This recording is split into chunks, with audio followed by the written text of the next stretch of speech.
4 नहीं, I think उससे ज्यादा हो जाना चाहिए, 5 से 6 तक हो जाए। कल हमने चर्चा किया था ना, कल आप नहीं थी क्या? हाँ गुरुजी थे। कल नहीं थी ना?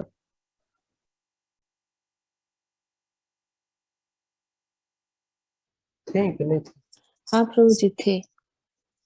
अच्छा।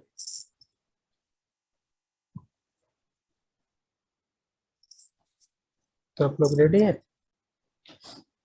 ओके, रेडी हो गए हैं तो आ जाइए कृष्ण कथा चर्चा करने के लिए। तो 4 नंबर श्लोक, अच्छा सही बात कर रही है, यहाँ तक चर्चा किया था। नोत्तम श्लोक वार्ता नाम जुष्टाम तत्कथामृतम स्यात् संभवंत कालेपि स्मृताम तत्पदाम। ये बहुत ही फेमस है श्लोक कि किस तरीके से हमें अपने जीवन को इस तरीके से सजाना है कि लास्ट में, कब? अंतकाले की, अंतकाले की मतलब जीवन के अंतिम दिनों में क्या हो? स्मृताम तत्पदाम, स्मरण हो किसका? पद अम्बुजम, चरण कमलों का, जो कमल के पुष्प के समान है। किसके चरण कमल पुष्प के समान? कृष्ण के। और किसी की दुनिया में चरण कमल तो क्या, मुख भी उसका कमल पुष्प के समान नहीं है। मुख भी भूत की तरह लगते हैं, पर कृष्ण के चरण कमल भी पुष्प के समान सुंदर है, लोटस। तो उनका स्मरण व्यक्ति को होना चाहिए, इसलिए उसका स्मरण हो उसके लिए क्या करना पड़ेगा? जुस्ताम तत्कथा, भगवान की दिव्य कथाओं में अपने मन को रमाना पड़ेगा, अपने मति को उसमें लगाना पड़ेगा, तो ऑटोमेटिक कृष्ण कथा का स्मरण होगा, कृष्ण के चरण कमलों का स्मरण होगा। तो हमने कल इसके ऊपर चर्चा किया था, इसके आगे हम बढ़ेंगे। तो अभी सूत गोस्वामी आगे रजत परिषद के और भी कुछ कार्यकलापों के विषय में कहने जा रहे हैं। तावत्कलिन् प्रभवेत प्रविष्टोऽपीह सर्वतः यावदीशो महानुव्याम् अभिमन्यव एकराट। जब तक अभिमन्यु का महान शक्तिशाली पुत्र संसार का सम्राट बना हुआ है, तब तक कली के पनपने की कोई गुंजाइश नहीं। तो राजा परीक्षित इतने स्ट्रिक्ट एंड क्या स्ट्रिक्ट थे, और साथ ही साथ इतने स्ट्रेट फॉरवर्ड थे कि कली को वहां पे जरा भी घुसने की कोई गुंजाइश नहीं थी। पर चूंकि महाराज परीक्षित ने उनको रहने के लिए स्थान दिया, तो क्या कारण से दिया, उसके पीछे क्या रीजन है, वो हमने कुछ चर्चा किया था। क्योंकि वो समझ रहे थे कि कली कितना, हिंदू कली पाप पुरुष है और इसके अंदर सारे के सारे अभद्र है, पर इसके अंदर विशेष गुण है। तो उस गुण को देखते हुए महाराज परीक्षित ने उनको स्थान दिया रहने के लिए। तो इसी को आगे पे चर्चा कर रहे हैं। यस्मिन् यस्मिन् हनीयद्यैव भगवान् ससर्जगाम् तदैवेहानुगत्तोषा कली। अधर्म प्रभवा कली। तो जिस दिन तथा जिस क्षण भगवान श्री कृष्ण ने इस पृथ्वी को छोड़ा, उसी समय समस्त धार्मिक कृत्यों को बढ़ावा देने वाला कली इस संसार में। अभी स्मृति कृष्ण तथा पदार विंदय, कली का स्थान क्या है? अभी स्मृति। जब जीव कृष्ण को भूल जाते हैं तो कली स्मरण होता है, या फिर कृष्ण जीव की जगह जीव के जीवन में से चले जाते हैं, तो वहां पे किसका प्रभाव हो जाता है? कली का प्रभाव हो जाता है। तो बता रहे हैं कि भगवान चूंकि अभी चले गए, तो स्वाभाविक है कि कली को अपना इन्फ्लुएंस जमाना। रूपा जी ने इसको यहाँ तात्पर्य में लिखा है, सुंदर रूप से कुछ समझाया है। कि भगवान तथा उनके नाम यश गुण सभी अभिन्न। भगवान की उपस्थिति के कारण कली पृथ्वी की सीमा में प्रवेश नहीं कर पा रहा था। इसी प्रकार यदि भगवान के पवित्र नाम गुणों आदि के सतत कीर्तन का प्रबंध हो तो कली के प्रवेश के लिए जरा भी अवसर नहीं मिल पाएगा। तो क्यों? क्योंकि महाराज का परीक्षित के समय में भगवान स्वयं उपस्थित थे। तो भगवान की उपस्थिति जब तक थी तब तक कली को प्रवेश नहीं था, पर जैसे ही भगवान धराधाम को छोड़ करके गए तो क्या हो गया? तुरंत कली यहाँ पर प्रवेश कर गया।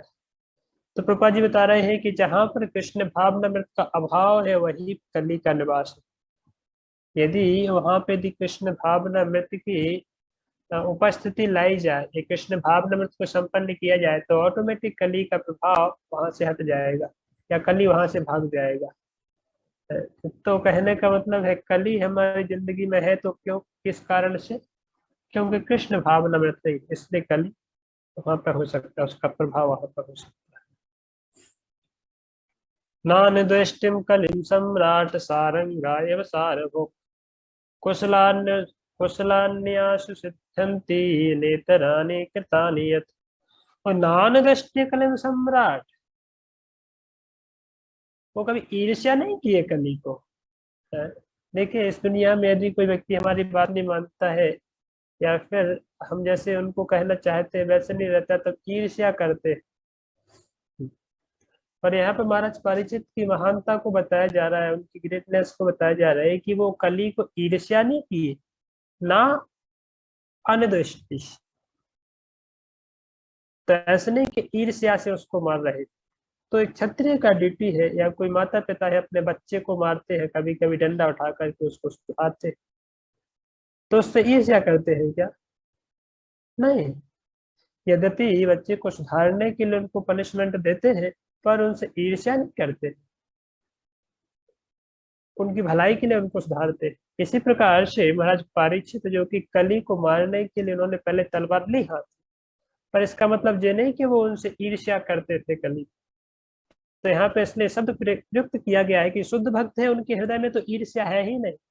उनके भक्तों के हृदय में तो ईर्ष्या के लिए जगह ही नहीं है, उनके हृदय में तो ईर्ष्या आएगी कहाँ से किसी के प्रति भी, है ना? कल हमने चर्चा किया था ना वैष्णव संयुग आया था, उसमें ये शब्द आया था ना कि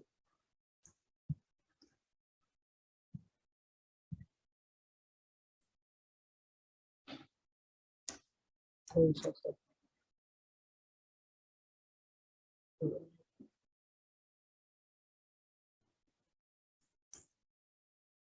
परोपका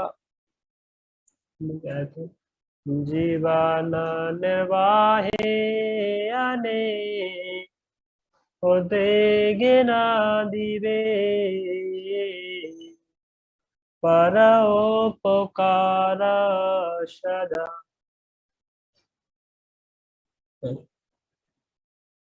परोपकार सदा। तो जी वैष्णव संघ हमने जो कल गाया था कि जीवन के निर्वाह के लिए वो किसी दूसरे जीव को उद्वेग नहीं देते या उसको कष्ट नहीं पहुंचाते, उनको ईर्ष्या नहीं करते। श्री कृष्णा कीर्तन यदि मनसा तुहार परम जतन तहा लभवाधिकार।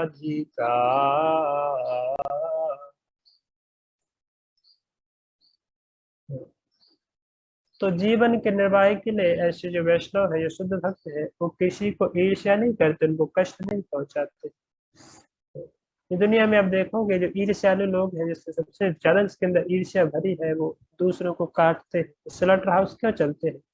इतने बड़े स्लॉटर हाउस चलते हैं कि दूसरे जीवों के प्रति ईर्ष्या, उनके प्रति घोर हिंसात्मक उनका हृदय है, तो उनको करने के लिए कुछ ना कुछ चाहिए, इसलिए वो जानवरों को काटते हैं। उनके अंदर दया नाम की कोई वस्तु नहीं है, ईर्ष्या करते हैं।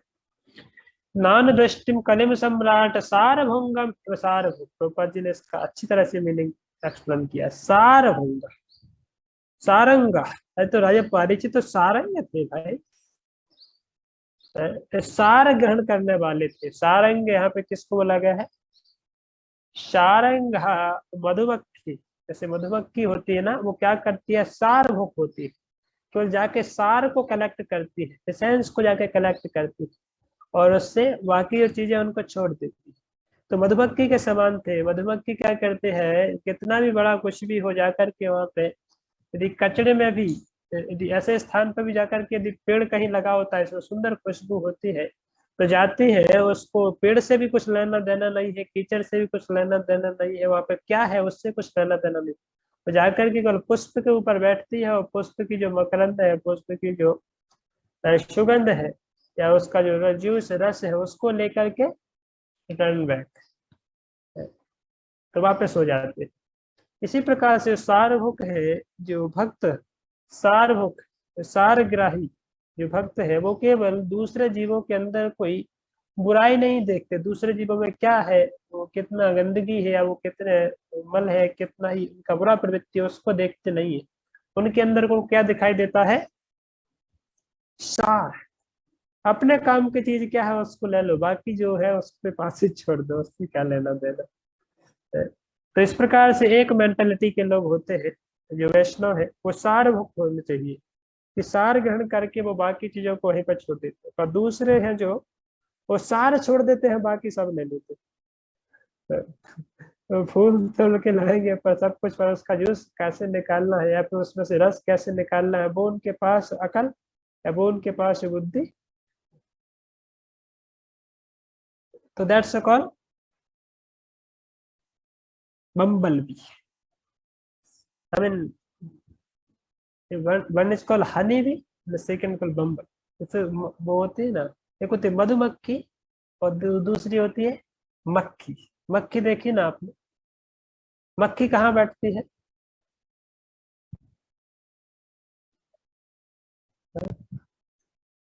मक्खी कहाँ बैठती है? हरे कृष्ण प्रभु जी। वो हाँ। खराब वस्तु भी बेचती है और मल पे बेचती है, हाँ, और अच्छी वस्तु भी बेचती है। समझ में आया? सब तो जगह बेचती हो। मधुमक्खी होती है और मक्खी होती है। तो जो सारग्राही है, सारग्राही भक्त है, वो जाकर के केवल कृष्ण कथा, भागवत में आनंद लेते हैं, कृष्ण कथा को रस लेते हैं, भक्तों के बीच में आकर के इस सारे रूप को ग्रहण करते हैं। ये कौन है? वैष्णव, जो कि सार तत्व को खोजते हैं सब। पर दूसरे हैं वो मक्खी के समान है, जो जाकर के कहीं भी गंदे स्थानों पर बैठती है, गटर के ऊपर बैठेगी, जहाँ पे मल मूत्र है, ऐसे गंदे स्थानों पर वो रमण करती है, वहीं पे आनंद लेती है। इसी प्रकार से इस दुनिया में दो प्रकार की मेंटेलिटी के लोग हैं। एक सारभूत है, जो जिनको भगवत तत्व का जो रस मिल गया है, जिनको भगवान की दिव्य लीलाओं में, भगवान की दिव्य कथाओं का आनंद जिनको टेस्ट बैठ गया है, वो आकर के, जैसे कमल पुष्प है, इसी प्रकार से कमल पुष्प के सदृश भगवान की दिव्य कथा, भगवान के दिव्य चरण कमल के ऊपर, चरण कमल से निकलने वाली सुगंध को वो चूसते हैं, उसको चूसते रहते हैं। इसको हमने देखा था ना इसके पहले श्लोक में, स्मृताम तो पदाम भुजम, भगवान के चरण कमल रूपी पुष्प पे जाकर के वो क्या करते हैं? उसी में आनंद लेते हैं। एक बार भी वो सुंदर श्लोक आता है, कभी याद आएगा तो बताओ।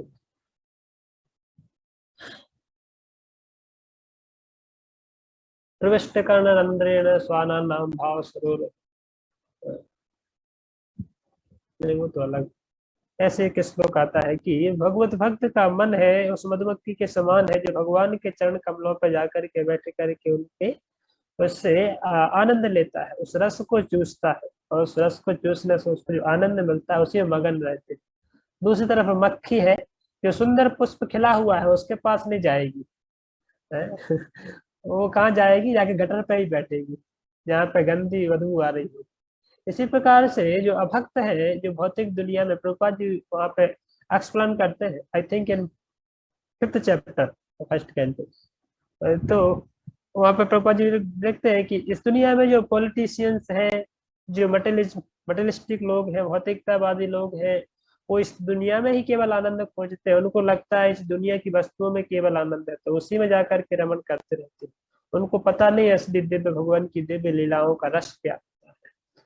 तो मधुमक्खी के समान ऐसे प्रपद और जो बम्बल भी मक्खी के समान तुलना करते हैं। महाराज परीक्षित में क्यों यहाँ पे सार्वभौम उनको कहा गया है, प्रभुपाद जी तात्पर्य में लिख रहे हैं।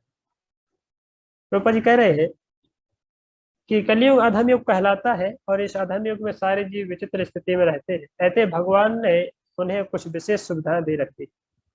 अतः भगवान की कृपा से जब तक जीव किसी पापपूर्ण कार्य को वास्तव में नहीं करता नहीं, तब तक वह उस पाप का भागी नहीं होता। अन्य युगों में पापपूर्ण कर्म का विचार करने से ही मनुष्य कर्म फल का भागी बन जाता था। इसके विपरीत इस युग में जीव को शुभ कर्म के चिंतन मात्र से ही उसका फल। तो जी बोला देखिए कैसा है, कलयुग को क्यों परीक्षित ने छोड़ा। Parikshit is very intelligent personality, कि भाई वो केवल अभी का तुरंत का स्थिति नहीं देख रहे थे, बल्कि कलयुग कितना बड़ा युग है, या इसकी विशेषता, इसका गुण क्या है? तो उसके अंदर हजारों कमियां, हजारों उसके अंदर इतना फॉल्ट है, उसको राजा परीक्षित ने अवॉइड कर दिया, उसको अपनी नजर से हटा दिया। जब उनको एक सुंदर केवल क्वालिटी, एक सुंदर क्वालिटी दिखी, तो उसको लेकर के तुरंत उन्होंने क्या किया, उसको एक्सेप्ट कर लिया, उसको रहने के लिए स्थान दिया, उसको अपना राज्य का एक सिटीजन बना दिया। क्या क्वालिटी दिखी? तो उसके अंदर एक क्वालिटी थी कि इस कलयुग जो इस युग है ना, क्योंकि इस युग में जो जीव है वो एकदम बेकाम के जीव है, उनके बस की कुछ बात नहीं है। बोलो वीडियो खोलने को बोलो तो वीडियो खोल के ही बैठ नहीं सकते, इतना पर बेकार बोलो 1-2 घंटे यदि कृष्ण कथा चर्चा करने को बोलो, 1-2 घंटे यदि कृष्ण कथा करने को बोलो तो भी बैठ नहीं सकते, बेकार की जीव है इसका लोग। तो कहने का मतलब राजा परीक्षित, उनको ये पता था कि इस युग में यदि कोई व्यक्ति भगवान की सेवा करने के लिए यदि कोई केवल सोचे भी, यदि उसने केवल सोचा मन में, तो भी उसकी सेवा का पूर्ण फल उसको प्राप्त हो जाएगा। अभी जाके उसने एक्ट नहीं किया, जाकर के उसने सेवा की नहीं, पर यदि किसी ने सोचा कि आज मुझे भगवान को ऐसे ऐसे सेवा करनी थी, मैं ऐसा ऐसा कर, भगवान मुझे कृपा करो, तो उसको फल तुरंत प्राप्त हो जाएगा। भगवान बोले वाह आपने इतना अच्छा सोचा, चलो इसका फल आपको अभी मिल जाएगा। और इसकी दूसरी विशेषता, बोले इस युग में यदि कोई व्यक्ति पाप के विषय में भी उसको ऐसा ख्याल आ जाता है, यदि पाप करने की प्रवृत्ति यदि उसके मन में आ जाती है ना, तो उसका कोई फल उसको नहीं मिलता, जब तक कि उसमें जाकर के वो एक्ट नहीं करता है, फिजिकली एक्ट नहीं करता। तो कहने का मतलब मानसिक हमारे बहुत सारे पाप हो सकते हैं, रोज हो सकते हैं या हो रहे हैं, या जो भी है कलयुग में, तो उनका उसको कोई फल नहीं मिलेगा मानसिक रूप से। जब तक भले ही कोई वो पाप काम करते, मतलब वो करता रहे या हो जाए करके, तो उससे उसको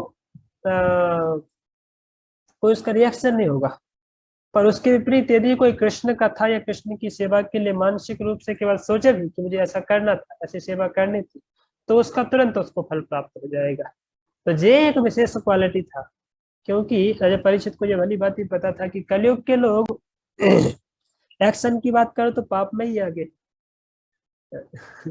उनको एक्शन की बात करो तो पाप में ही लगते हैं सीधे। तो उसको उल्टा कर दिया, रिवर्स कर दिया। बोले एक्शन में जब तक नहीं करोगे ना तब तक पाप नहीं होगा। और भगवान की भक्ति तो कोई करेगा नहीं, बोलेगा मंदिर मंदिर आएगा नहीं, माला वाला करेगा, तो ये सोच लेगा तो भी काम हो जाएगा। इसका मतलब ये नहीं बोल रहे थे कि अभी आप लोग कल से माला वाला, आज 16 माला करेंगे हो गया होगा, हमें फल मिल जाए। ऐसा तो नहीं सोचेंगे ना, इसका मीनिंग स्क्रिप्ट मत कर। प्रभु जी सोचना ही होगा तो कम से कम 64 सोचेगा आदमी ना। 64 ही कहाँ सोचेगा, बोलेगा हम तो कितना 1000 माला सोचते तो भी कोई बात तो नहीं, तेरे को 1000 माला का फल ही मिल जाए, तो भगवान का अकाउंट बड़ा, वो भगवान मान जाएंगे पर हम नहीं मानेंगे, भगवान के मानने हमारे मन में रहता है।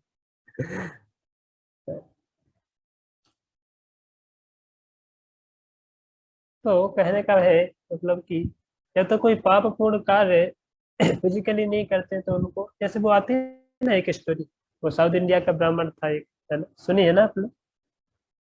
वो मानसिक रूप से भगवान की सेवा करता। सुने स्टोरी? नहीं सुनी?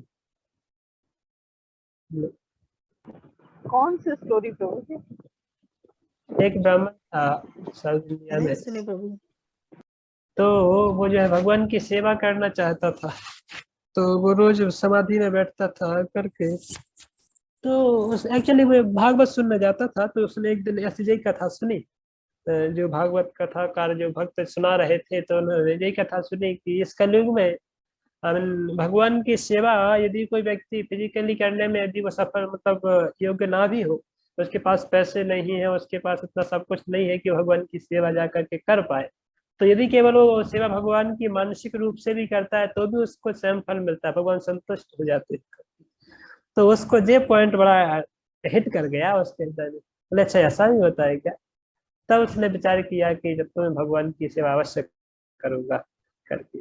तो जब वो दूसरे दिन गया तो समाधि में बैठा था, समाधि में बैठे उसने उसने सोचा कि आज तो मैं भगवान को एक सुंदर सा प्रसाद बनाऊंगा, प्रसाद बना के खिलाऊंगा। तो वो समाधि में बैठा था, चिंतन कर रहा था, चिंतन कर रहा था। तो उसमें वो जाता है चिंतन कर, तो मटकी लेके जाता है और जा करके नदी से जल भर के लाता है, जल भर के लाता है, फिर जाता है तो दुकान पर से चावल लेके आता है, फिर जाता शक्कर, दूध, जो भी है सब सामान लेके आता है। तो फिर जो है उसको अग्नि जलाता है, अग्नि जला करके फिर उसमें चलो खीर बनाना चालू करता है।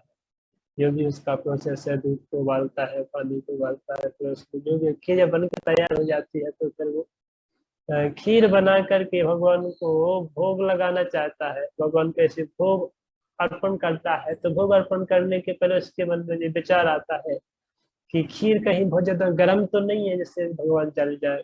तो वो अपनी उंगली उसमें डालता है कि खीर ज्यादा गर्म तो नहीं। तो जैसे उसमें उंगली डालता है उसकी उंगली जल जाती है, करता है क्या होता है, जल जाता है। तो आंखें खोल के देखता है तो उंगली जल गई है करके खीर से पूरी। तो वो जैसे समाधि से जगह ये क्या हो गया है, तो उंगली जल गई है पे।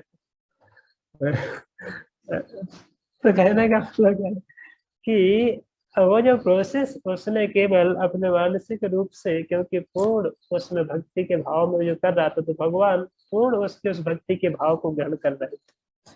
और जैसे ही उसने वो अंगुली उसमें डाली तो तुरंत उसकी अंगुली जल गई।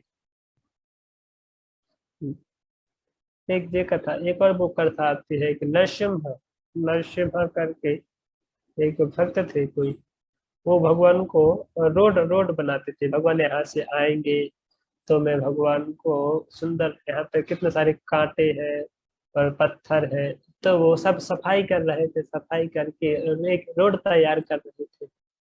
नरसिम्हा, नरसिम्हानंद ब्रह्मचारी या नरसिम्हादास ब्रह्मचारी, ऐसे शायद चेतन चर्चा में तो कथा आती है, तो यदि होगी तो हमें आगे जाके मिलेगी। तो वो ऐसे रोड बना रहे थे भगवान को करने के, वो उसी रोड को बनाते बनाते कुछ तो लीला होती है कि उनको कुछ कांटा लगता है, ऐसा कुछ होता है, एग्जैक्टली मुझे याद नहीं, तो एक्सीडेंट हो जाता है। तो ये कुछ लीलाएं हैं कि किस तरीके से भगवान अपने भक्तों के साथ एक रेसिप्रोकेट करते हैं। यदि कोई मानसिक रूप से भगवान की सेवा करे तो भी उसको इस कलयुग में, इस कलयुग में और दूसरे युगों में नहीं, इस कलयुग में उसको वही सेम फल प्राप्त हो जाता है। तो ये जो विशेष क्वालिटी थी कलयुग की, कि राजा परीक्षित को पता था कि इस युग के लोग तपस्या, यज्ञ वो सब कर नहीं पाएंगे, तो कम से कम मानसिक रूप से बोलेगा हरे कृष्णा कृष्णा कृष्णा हरे हरे, हरे राम राम राम हरे हरे, तो उसको वही यज्ञों का फल प्राप्त हो जाएगा। वही बड़े बड़े अश्वमेध यज्ञ, बड़े बड़े जो आध्यात्मिक क्रियाकलाप है, वो जाकर के और चिंता भी करेगा कि मुझे साधुओं की सेवा करनी, मुझे आज भगवान की सेवा करनी थी, मुझे आज हरे कृष्ण महामंत्र का जप, तो उसको वो फल मिलना तुरंत ही चालू हो जाएगा। जी, इस कलयुग में जो विशेषता है भगवान की नाम, इसमें एक हर नाम चिंतामणि तो नहीं, एक बुक है सचिनंदन महाराज का, ये हमने शायद आपको इसके ऊपर एक एक दो बार टॉपिक लिया भी, लिविंग नेम करके, लिविंग नेम में एक टॉपिक आता है, तो महाराज उसमें बताते हैं मंत्रार्थ चिंतनम। ऐसा एक मंत्रार्थ चिंतनम कि जब हम हरे कृष्ण महामंत्र का जाप कर रहे हैं तो हमें गंभीरता से कंtemplate करना चाहिए, इसके ऊपर चिंतन करना चाहिए कि मैं किसको पुकार रहा हूँ। भाई ये मंत्र कोई ऐसी सामान्य रम डम डम डम करके वो नहीं, मैं पुकार रहा हूँ, किसी को इनवाइट कर रहा हूँ। उसको इनवाइट तो कर रहा हूँ, पर उसको बैठने के लिए मैंने स्थान दिया कि नहीं, उसके उसके साथ में समय भी प्रॉपरली दे रहा हूँ कि नहीं, उसके साथ बातचीत करने के लिए मैं फ्री हूँ कि नहीं, या उसकी सेवा करने के लिए तैयार हूँ कि नहीं।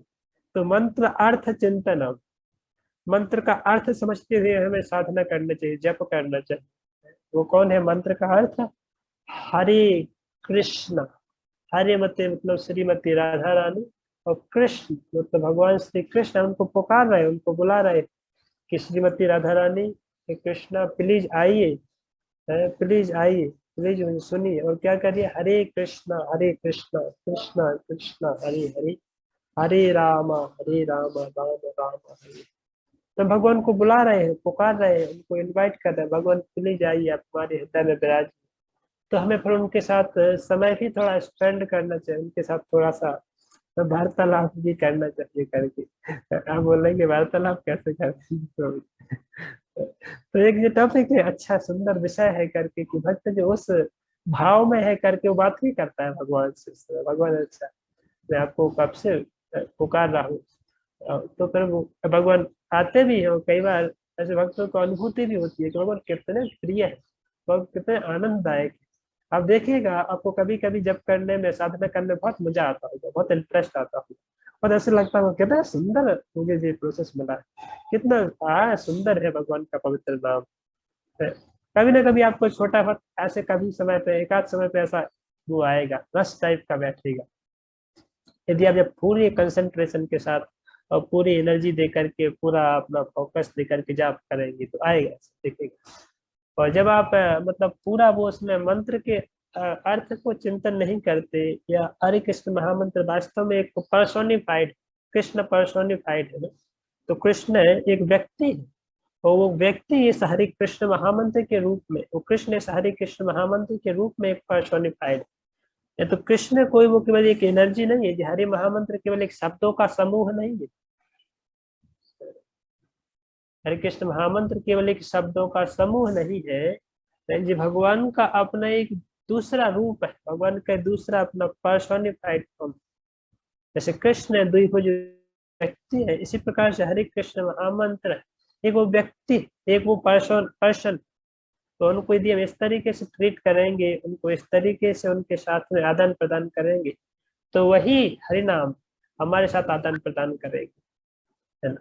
तो इसलिए इस समय महाराज लिखते हैं मंत्रार्थ चिंतनम, जब हम मंत्र का जाप करते हैं तो इसके अर्थ को चिंतन करना चाहिए, कंtemplate करना चाहिए कि मैं किसको बुला रहा हूँ, कौन सी हस्ती को बुला रहा हूँ। भाई कोई सामान्य, कोई छोटे मोटे बच्चे, कोई छोटे मोटे उनको नहीं बुला रहा हूँ कि मैं ऐसे उसको ट्रीट नहीं करूँ, ठीक है तू आ गया तो खड़ा रह बैठ कर, नहीं भाई हम कृष्ण को पुकार रहे हैं, कृष्ण आ जाएंगे इसी वक्त, तो मैं उनके लिए क्या करने के लिए तैयार।